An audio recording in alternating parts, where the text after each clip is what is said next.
Hey friends! Did you know there's a country that imports waste to use as energy for homes?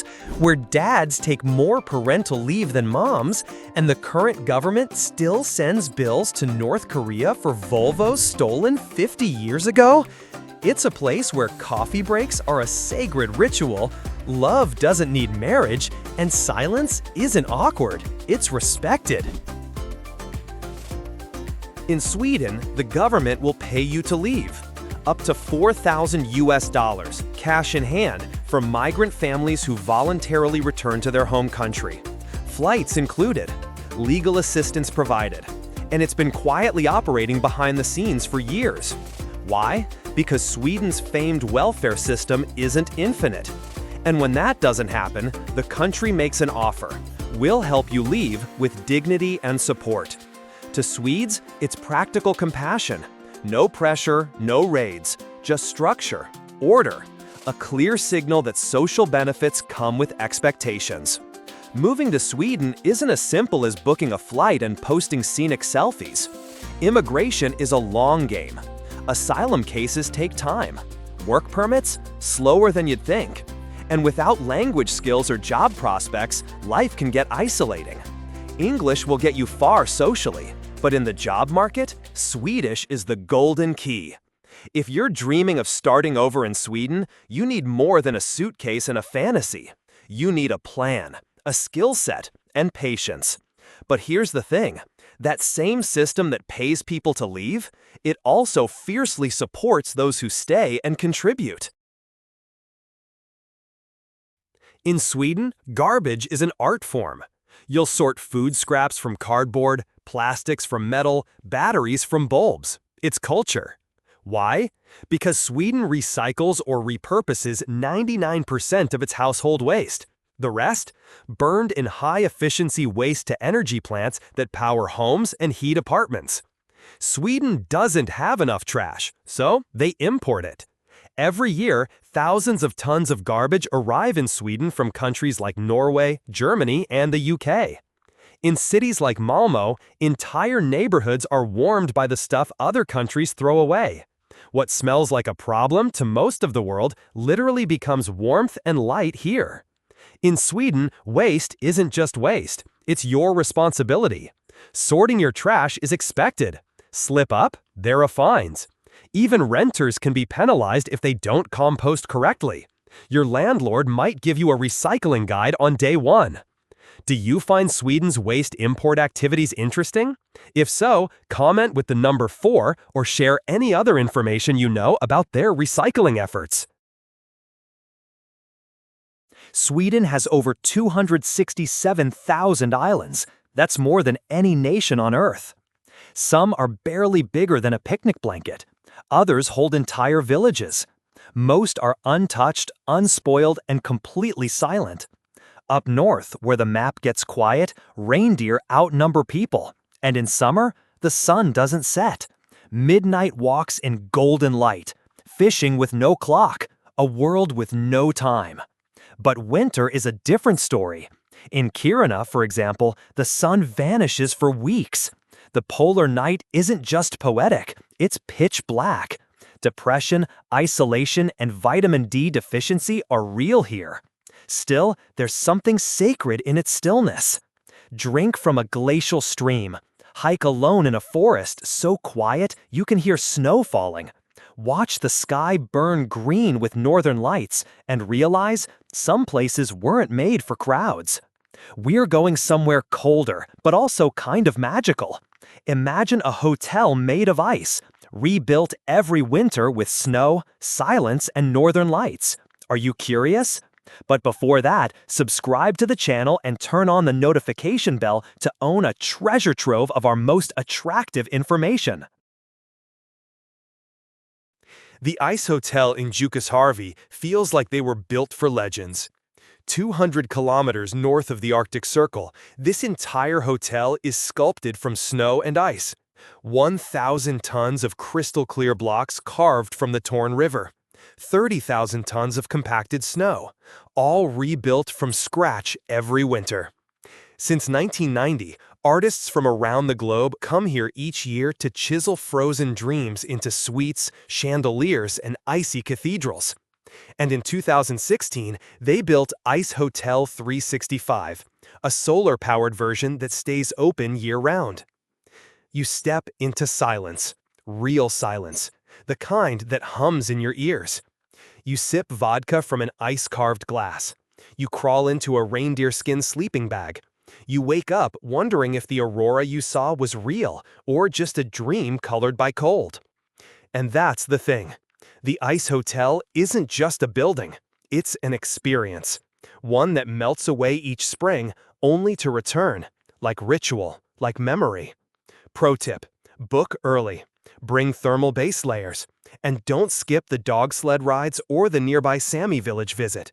You'll learn more in one fireside conversation than in 10 Lonely Planet guides. Sweden's modern love story, where marriage is optional, independence is sacred, and relationships come in threes. In Sweden, love doesn't always come with paperwork. More than 55% of Swedish couples live together without ever getting married. You'll hear words like sambo, bohus, and elabo, and they're not new dating apps. They're social contracts, lifestyle choices, unwritten rules in a country where autonomy is love's default setting. Sambo is the most common. Two people living together like a married couple, just without the ring, the vows, or the pressure. Bohus? Think modern long distance, separate homes, shared weekends. Elabo? Loosely committed co-living, together when it feels right, apart when it doesn't. No guilt, no drama. In Sweden, it's a sign of respect. No grand gestures, no love bombing, just mutual trust, quiet loyalty, and zero emotional debt. But that doesn't mean Swedes don't fall in love. They do, deeply. They just don't feel the need to announce it to the world or bind it with contracts. It's commitment by choice, not obligation. A code of silence that shapes Swedish humility and might just be the reason nobody brags here. Do you agree with the Swedish perspective on love and marriage?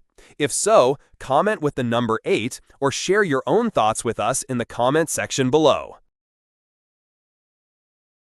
In Sweden, there's an unwritten rule that floats through conversations, schools, offices, even friendships. You won't find it in any legal document, but you'll feel it everywhere. It's called the Jante law. Don't act like you're better than anyone else. Because in Sweden, bragging is bad manners. You'll see wealthy Swedes biking to work in weather-worn jackets. You'll meet CEOs who eat lunch from Tupperware and quietly rinse their own coffee mugs.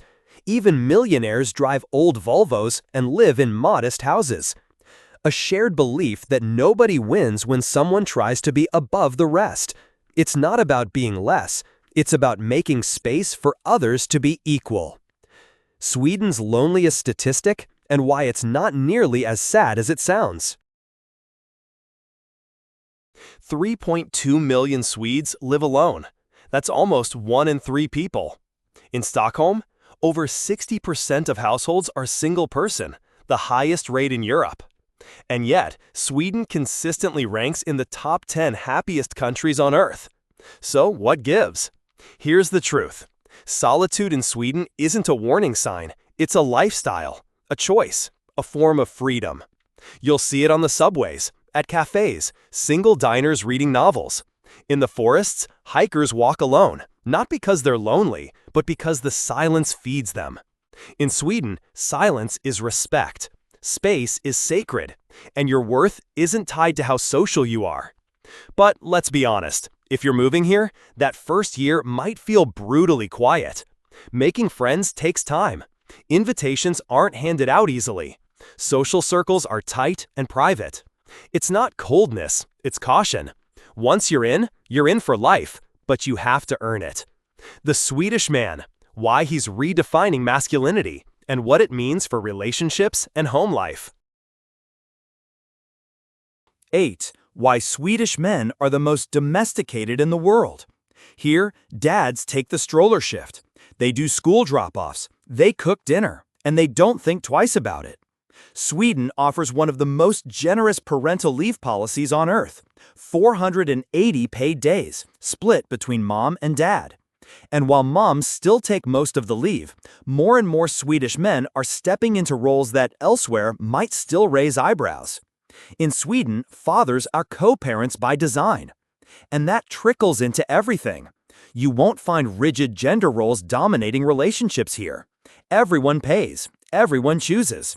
Dating is less about chase, more about mutual consent. Swedish men aren't passive, they're participatory. Active in their homes, calm in public, and emotionally tuned in without trying to prove anything. But don't mistake softness for weakness. These are men raised in one of the safest, most progressive societies on the planet. In Sweden, you won't see layers of heavy makeup or loud designer labels. Swedish women follow a philosophy called lagom, not too much, not too little, just right. It's a kind of effortless grace that feels grounded. Their confidence, their quiet strength, the way they walk through life not trying to impress, but to express. Style here is more about authenticity than attention. You might expect softness, but what you'll find is self-assurance. Women here don't play games. They say what they mean. If they like you, you'll know. If they don't, you'll also know. They expect equality, not just in rights, but in relationships. You communicate clearly or you're out. Because in Sweden, women are raised to be independent first, romantic second. And when they do choose someone, it's not out of need, but mutual interest. Sweden's family-first mindset and how the state supports parents with more than just kind words. Let's talk about real money, real benefits, and what it actually costs to raise a child here. Sweden doesn't just talk about quality of life, it builds it into the system. Start with healthcare. It's universal, tax-funded, and practically free at the point of use. You won't find private insurance ads or six-figure emergency bills here. Doctor visits, modest copays. Prescriptions, subsidized. Hospital stays, covered. It's a system built for peace of mind, not profit margins. Now add child support. Every Swedish family receives a monthly child allowance, about $100 to $150 per child. And if you want to travel, the Swedish passport opens doors. As of 2023, Swedish citizens can enter 188 countries visa-free or with visa on arrival. That's one of the strongest passports in the world. But moving here isn't automatic. You'll need a job offer, a Swedish partner, or a path through higher education. There's no tourist to resident shortcut. Visas are bureaucratic, and the integration process takes time. Swedes value social contribution and self-sufficiency. If you're willing to learn the language, follow the rules, and pay into the system, it'll take care of you in return. Cinnamon rolls, Arctic reindeer, and a cultural ritual that turns coffee breaks into sacred ceremonies. In Sweden, coffee is Fika, and it's sacred. It's not about caffeine or getting work done in a cafe. It's about stopping, sitting down, having a cinnamon bun, and sharing a moment with a friend, a colleague, or just yourself. It happens once a day, sometimes twice, at home, at work, even outdoors. Employers expect it, co-workers protect it. Fika is the social glue that holds Sweden together, quietly, sweetly. And the food? Those iconic Swedish meatballs are worth the hype, especially when served with lingonberry jam and buttery mashed potatoes. But the menu goes deeper. Smoked reindeer, fermented herring, surströmming if you're brave, creamy chanterelle stews, and crisp breads layered with pickled everything. For vegetarians and vegans, Sweden isn't just friendly, it's innovative. 10% of Swedes already eat plant-based, and you'll find oat milk in every cafe and vegan smorgasbord at holiday feasts. Swedes don't advertise their culinary pride. They let the flavor speak. Minimalist, honest, seasonal. It's the same lagom mindset, nothing flashy, everything intentional. 1970s, Sweden, known for precision, politeness, and Volvo's bulletproof reputation, closed a major export deal. 1,000 brand-new Volvo sedans are shipped halfway across the globe to North Korea. The invoice? $73 million in today's money. And then? Nothing. No wire transfer, no apology, just silence. 50 years later, Sweden is still politely sending 2 invoices a year to Pyongyang. Not because they expect payment, but because of rules. Many of those Volvos are still running. You can spot them, old, gray, boxy, drifting through Pyongyang traffic like diplomatic ghosts. Taxis, government cars. Some have clocked over 300,000 miles and still glide like they left Gothenburg yesterday. In America, a scandal like this would be a media circus, but Sweden's response? A quiet nod and a twice-yearly reminder that trust, once given, deserves formality, even if it's betrayed. Swedes may be private, quiet, and reserved, but when they celebrate, they go all in. This is a country that throws over 100 festivals a year. These are ancient, heartfelt, deeply seasonal rituals that pulse with something older than flags or fireworks. Take Midsummer, Sweden's unofficial national holiday. It lands in late June just as the days stretch endlessly and the sky refuses to dim. Picture flower crowns, dancing around a maypole, pickled herring, and more than a little schnapps. Locals say more Swedes fall in love, get engaged, or conceive a child in midsummer than on any other day. Then there's Lucia Day, in the darkest part of December. Young girls in white gowns singing by candlelight, bringing warmth to the coldest morning of the year. But if you're looking for something deeper, something raw and untouched, go north. At the Jokkmokk Winter Market, you'll meet the Sami, the only indigenous people in the European Union. For over 400 years, they've gathered in this frozen town to sell handcrafts, honor ancestors, and race reindeer across snow-packed lakes. You'll hear joik, an ancient form of singing that isn't about a person, but is a person, in musical form. And if you're lucky, you'll stand beneath the northern lights, snow crackling underfoot, as centuries of culture move around you like a whispered story. We head to Stockholm, a city that feels like a museum, a startup hub, and a quiet dream all at once. Viewed from above, Stockholm doesn't look real. 14 islands stitched together by bridges, wrapped in blue water and green parks. A city that feels handcrafted, like a medieval postcard met minimalist design. But don't let the calm fool you. This is Europe's second-largest startup hub. Spotify was born here, Klarna, King, the company behind Candy Crush. Coders and creatives work from sunlit co-working spaces by day and sip oat lattes by the harbor at dusk. Thinking of living here? Rent in the city center ranges from $1,300 to $2,000 per month. Suburbs run cheaper, but public transit, at about $90 a month, makes commuting painless. Clean, punctual, and often powered by biofuel. Healthcare? Public, efficient, and affordable. You'll register with a clinic, and from there, most basic care is heavily subsidized. Dental and vision cost more, but still far less than the US. The dating scene? Subtle. Swedes won't approach you at a bar, but if they like you, they'll ask you for a coffee. Nightlife is mellow. Bars close early. Loudness is rare. You'll find pockets of digital nomads and internationals, especially in neighborhoods like Södermalm. Artsy cafes, vintage bookstores, and streetwear boutiques give the area a Berlin meets Brooklyn vibe, but more polite. It's not cheap, it's not flashy, but if you're craving a slower pace, high trust, and good coffee with deep Wi-Fi, Stockholm checks all the boxes. A single person can live well here on about $2,000 to $2,500 a month. That includes rent, food, transport, healthcare, and a few Fika breaks along the way. Rent? A one-bedroom in Stockholm city center runs about $1,300 to $2,000.